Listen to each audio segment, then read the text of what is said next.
Shalom, kembali lagi dengan saya Karissa Maria Salindeho dalam mata kuliah Spiritualitas 2 video pembelajaran dari materi hamba Tuhan dan hobi. Pada kesempatan video pembelajaran kali ini, saya akan menjelaskan dengan singkat materi tentang hamba Tuhan dan hobi. Puji Tuhan, berbicara tentang hobi, itu adalah berbagai macam hal yang bisa kita lakukan, bisa aja olahraga, musik, pekerjaan, masak, atau lain-lainnya. Jadi hobi sebenarnya adalah sebuah naluri manusia untuk memenuhi kebutuhan dasar dalam dirinya. Artinya adalah orang yang punya hobi adalah dia masih hidup, masih memiliki kehidupan, masih memiliki perasaan, masih memiliki kesukaan. Kemudian hobi ini bisa jadi adalah sebuah talenta atau tanda bakat anugerah yang berkat yang Tuhan berikan dalam kehidupan setiap manusia. Hobi ini bisa ada karena need atau naluri atau hawa nafsu atau keinginan, bisa juga karena memang talenta dari lahir. Jadi pikir positif dulu dengan hobi. Tuhan bisa memakai setiap hobi kita untuk hal-hal yang sifatnya rohani, sifatnya memuliakan nama Tuhan, sifatnya mempermuliakan Tuhan. Nah, mengapa kita harus hati-hati dengan hobi ini? Mengapa? Karena belajar dari Esau dan Yakub dalam Kejadian 25 ayat yang ke-27. Esau memiliki hobi. Dia memiliki hobi yang berburu. Dia suka tinggal di hutan, dia suka tinggal di padang. Nah, kata suka tinggal ini artinya dia suka terus-menerus ada di padang, menetap di sana lama, dalam jangka waktu yang lama.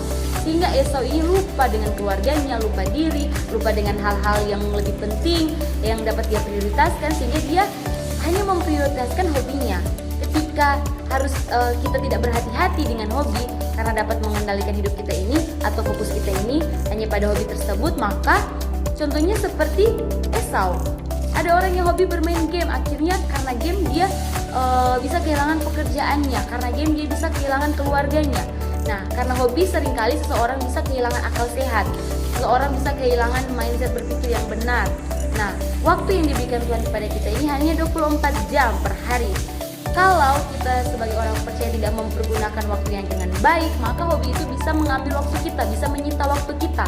Nah, jika iblis tidak bisa menjerumuskan kita ke dalam hal-hal yang jahat, maka iblis bisa memakai hal-hal yang menurut kita tidak jahat. Iblis bisa memakai hal-hal yang baik, memakai hal-hal yang normal, yang terlihat manusiawi, yang terlihat normal saja. Iblis bisa memakai itu untuk melaksanakan membuat kita tidak fokus dengan tujuan hidup kita, tapi kita hobi. Bagaimana berhobi? Pastikan hobi kita itu hobi yang memuliakan nama Tuhan. Jadi belajar dari kasus Salomo, meskipun hobi, ia tetap tapi kalau memuliakan Tuhan, maka akan membuat kita hampa.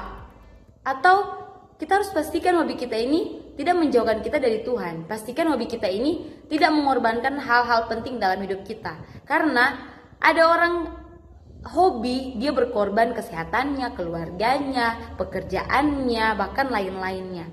Cari hobi yang punya nilai tambah, nilai plus. Contoh, Rasul Paulus supaya dia tidak jadi beban kepada jemaat, dia mendirikan tenda sendiri, milikilah pengendalian diri yang baik. Kemudian pengendalian diri ini dapat mengendalikan diri seorang ketika dia kehilangan fokus, ketika dia kehilangan waktu, bahkan sesuatu yang lebih penting hanya karena hobi. Nah, maka penting sekali bagi kita sebagai orang Kristen untuk punya pengendalian diri.